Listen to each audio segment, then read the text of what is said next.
श्री वल्लभाधीश की जय। श्री गुसाई जी परम दयाल की जय। श्याम सुंदर श्री यमुने महाराणी की जय। श्री हरिराय महाप्रभु की जय। ગોકુલ નાથ કી જય। આપણે 84 વૈષ્ણવની વાર્તાનું રસપાન કરીએ છીએ, તેમાં 31મી વાર્તા, એમાં બીજી નરહરી જોશીની આવી છે। શ્રી આચાર્યજી મહાપ્રભુજીના સેવક નરહરી જોશી, જગન્નાથ જોશીના મોટા ભાઈ, એમની વાર્તાનો ભાવ કહીએ। એમનું લીલાનું અલૌકિક સ્વરૂપ ઉપર એમની માતાની વાર્તામાં કહી આવ્યા છીએ। તે નરહરી જોશી એક સમયે જગન્નાથરાયજીના દર્શનના બહાને પુરુષોત્તમપુરી શ્રી આચાર્યજીના દર્શન માટે ચાલ્યા। પછી જ્યારે પટનાથી આગળ ચાલ્યા ત્યારે મજલ જઈ ઉતર્યા। પછી નાહીને સામગ્રી રોટલી દાળ કરી અને ઠાકોરજીને ભોગ ધર્યો। તે સમયે એક ઝાડ ઉપરથી 1 વર્ષ 10નો બાળક પરમ સુંદર નરહરી જોશીને આગળ આવી હાથ લાંબો કરીને માગવા લાગ્યો। ત્યારે નરહરી જોશી આશ્ચર્ય પામ્યા કે આ કોણ છે। પછી તેમણે ભોગ સરાવીને ચોપડેલી 2 રોટલી ઉપર દાળ ધરીને તે બાળકના હાથમાં દીધી। ત્યારે તે બાળક તે ઝાડ ઉપર ચડી ગયો અને અંતર ધ્યાન થઈ ગયો। પછી ફરી નરહરી જોશી જુએ તો ઝાડ ઉપર બાળક નથી। પછી બીજા દિવસે ફરી મજલ ઉપર ઉતર્યા, નાહીને રસોઈ કરી ભોગ ધર્યા। ત્યારે ફરી ઝાડ ઉપરથી તે જ બાળક ઉતરી નરહરી જોશીની પાસે આવી હાથ લાંબો કરીને ઊભો રહ્યો। ત્યારે નરહરી જોશીએ કંઈ ના આપ્યું। ભોગ સરાવીને ગાયોનો ભાગ કાઢી પોતે પ્રસાદ લેવા બેઠા। ત્યારે શ્રી ઠાકોરજી બાળક વેશથી તે ઝાડ ઉપર ચડી અંતર ધ્યાન થઈ ગયા। પછી ઠાકોરજી જગન્નાથ જોશીને કહે, મેં નરહરી જોશી પાસે જઈ હાથ લાંબો કરીને કાલે અને આજે માગ્યું તો કાલે 2 રોટલી અને દાળ આપી અને આજે કંઈ ના આપ્યું, તેથી પાછો આવ્યો। ત્યારે જગન્નાથ જોશીએ તે મહિનો અને તિથિ લખી રાખી। નરહરી જોશી જ્યારે આવશે ત્યારે આ વાત હું પૂછીશ। પછી નરહરી જોશીએ પુરુષોત્તમપુરી જઈ ત્યાં શ્રી આચાર્યજીના દર્શન કર્યા। પછી જગન્નાથરાયજીના દર્શન કરીને થોડાક દિવસ ત્યાં રહી ત્યાંથી ચાલ્યા। તે કેટલાક દિવસમાં ખેરાળુ પોતાના ઘરે આવ્યા। ત્યારે જગન્નાથ જોશીએ શ્રી આચાર્યજીના આ સમાચાર પૂછ્યા।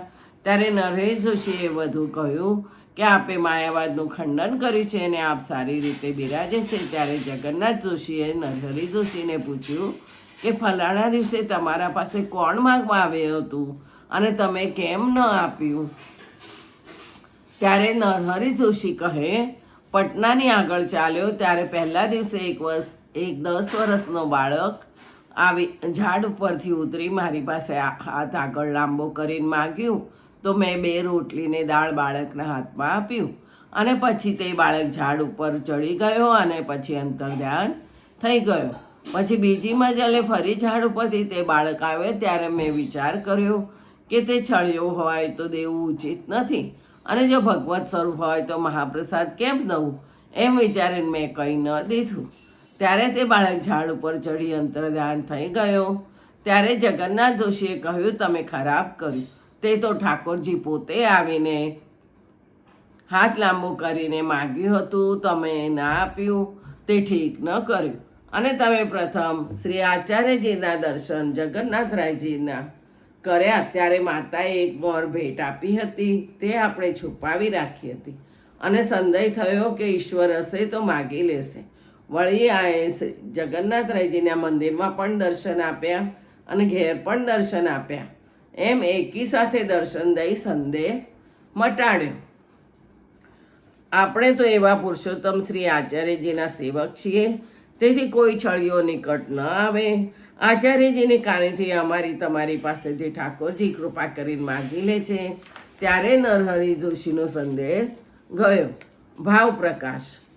આ વાર્તાનો અભિપ્રાય એ છે કે જગન્નાથ જોશી પર સેવક થતાં જ કૃપા થઈ અને શ્રી ઠાકોરજીમાં ચિત્ત લાગી ગયું અને નરહરી જોશીના મનમાં એટલી યોગ્યતા હતી કે હું મોટો ભાઈ છું અને જગન્નાથ જોશી નાનો ભાઈ છે અને હું બહુ સમજું છું। તેથી નરહરી જોશીની યદ્યપિ શ્રી ઠાકોરજી પોતાનું સ્વરૂપ જણાવ્યું, બાળક થઈ ઝાડ ઉપરથી આવી માગ્યું તો પણ નરહરી જોશીએ તો ઠાકોરજીને જાણ્યા નહીં।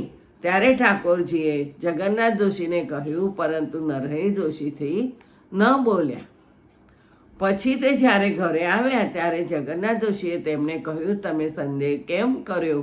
ખોટું કર્યું, ઠાકોરજીને ન આપ્યું. એ સાંભળી નરહરી જોશીનું માન મર્દન થઈ ગયું. મેં ઠાકોરજીને ન જાણ્યા. જગન્નાથ જોશી મોટા કૃપાપાત્ર છે. આ પ્રકારે પોતાને હીનમાની સેવા કરી. તે દિવસથી જેમ જગન્નાથ જોશીને શ્રી ઠાકોરજી સાનુભવ જણાવતા, તેમ નરહરી જોશીને પણ સાનુભવ જણાવવા લાગ્યા. તેથી કોઈ પણ વૈષ્ણવને નાનો જાણી પોતાની યોગ્યતા માનવી નહીં, પોતાનાથી બધા વૈષ્ણવ મોટા જાણવા.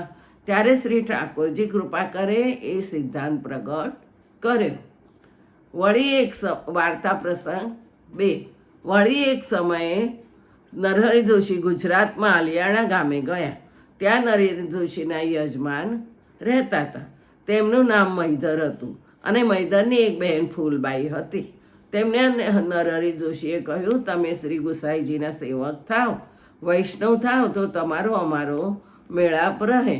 ત્યારે મૈધર અને ફૂલબાઈએ કહ્યું, એ બહુ સારું, શ્રી ગુસાઈજીને પધરાવો, અમે સેવક થઈશું. તમારી કૃપાથી વૈષ્ણવ થવાય તો અમારો જન્મ પણ સફળ થાય.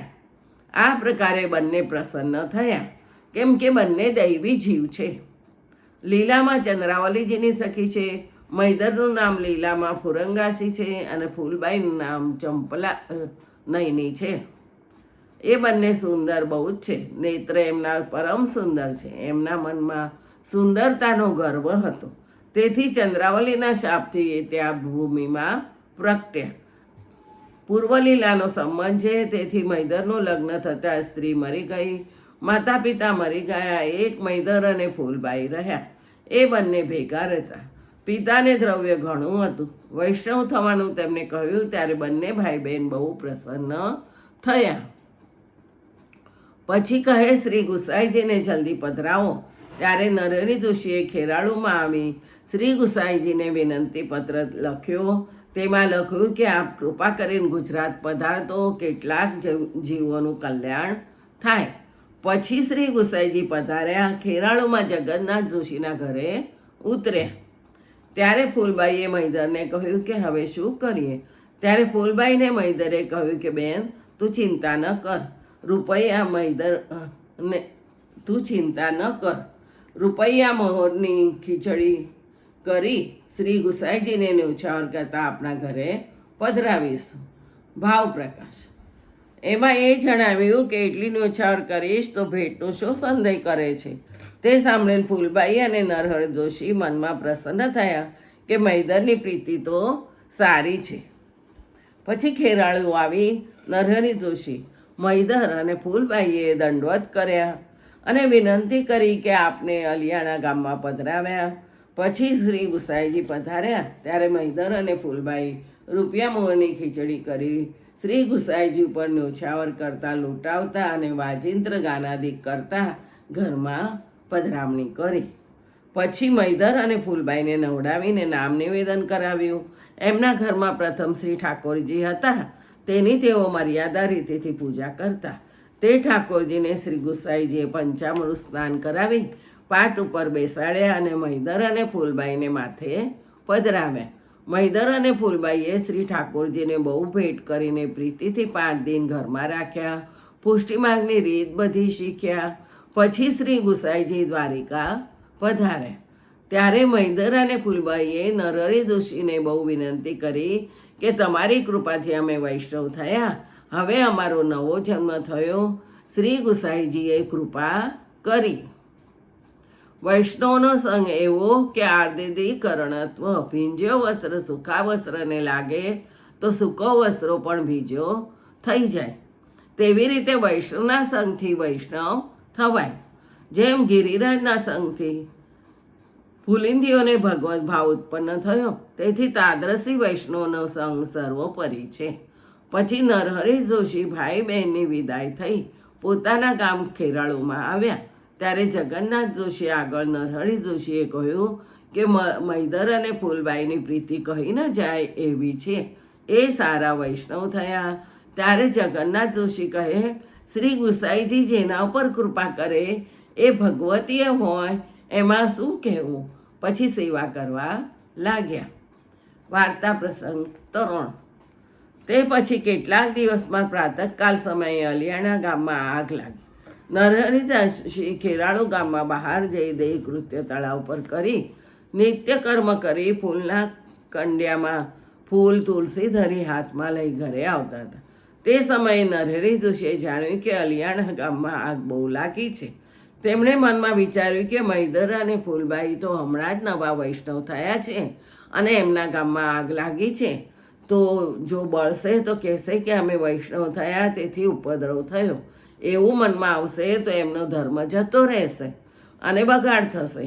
એમ વિચારી સારી જમીન જોઈ તુલસીનો કંડિયો ભૂમિમાં મૂકી ઝારીથી જળ લઈ આસપાસ કુંડાળી કરી પાણી નાખ્યા કર્યું. પછી અલિયાણા ગામમાં આગ બુઝાઈ ગઈ.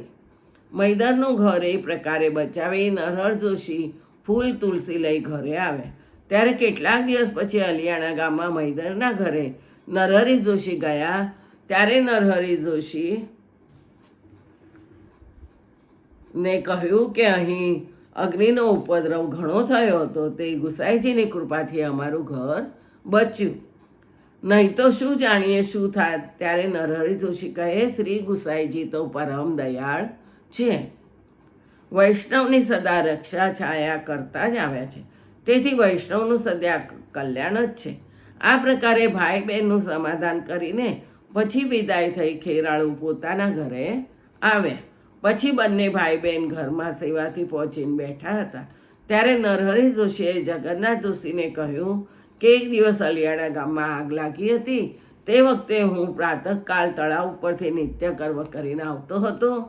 ફૂલ તુલસીની કરંડી મારા હાથમાં હતી અને અલિયાણા ગામમાં આગ લાગી જાણી ત્યારે તુલસીની કરંડી મેં ભૂમિમાં ધરી અને ઝારેથી જળ લઈ તુલસીની આસપાસ પાણીનું કુંડાળું કરી તેનાથી મૈદર ફૂલબાઈનું ઘર બચાવ્યું.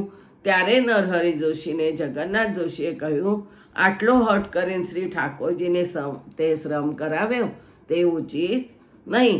એ આપણા માર્ગની રીતિ નથી. આપણે કોણ જે બચાવીએ? શ્રી ઠાકોરજી સર્વ સામર્થ્યયુક્ત છે, તે બધી લીલા કરે છે. ત્યારે નરહરી જોશીએ જગન્નાથ જોશીને કહ્યું કે મેં ઠાકોરજીથી હઠ નથી કર્યો. મારા મનમાં આવ્યું કે મૈદર અને ફૂલબાઈ હમણાં જ વૈષ્ણવ થયા છે ને હમણાં જ આગ લાગી, તેથી આ માર્ગમાંથી પ્રીતિ ઘટે તો એમના ભગવત પ્રાપ્તિમાં અંતરાય થાય. હવે આ પ્રકારે ઘર બચવાથી એમનો દ્રઢ વિશ્વાસ શ્રી ગુસાઈજીમાં અને પુષ્ટિ માર્ગમાં થયો. કારણ કે વૈષ્ણવ થયા તો બચ્યા. આ દ્રઢતાને માટે મેં આટલું કર્યું, મને કંઈ પ્રયોજન નથી. ત્યારે બંને ભાઈ હસીને ચૂપ થઈ રહ્યા. કેમ જે પ્રભુ મહાકૌતુકી છે એમની ઈચ્છાથી જ બધું થાય છે. એ નરહરી જોશી, જગન્નાથ જોશી, તેમની માતા ત્રણેય ભગવતીએ ચાહે તે કરે. એમના સંગથી મૈદર અને ફૂલબાઈને ઠાકોરજીમાં દ્રઢ વિશ્વાસ થયો. પ્રીતિથી સેવા કરવા લાગ્યા. પછી કેટલાક દિવસમાં ઠાકોરજી મૈદર ફૂલબાઈને પણ સાનુભવતા જણાવવા લાગ્યા. તેથી એમની વાર્તા ક્યાં સુધી કહીએ? નરહરી જોશી, જગન્નાથ જોશી અને એમની માતા મળીને વાર્તા એક જ જાણવી. 31 વાર્તા કૃષ્ણાર્પણ. કાલે 32મી વાર્તા આવશે રાણા વ્યાસની. જય શ્રી ગોકલેશ.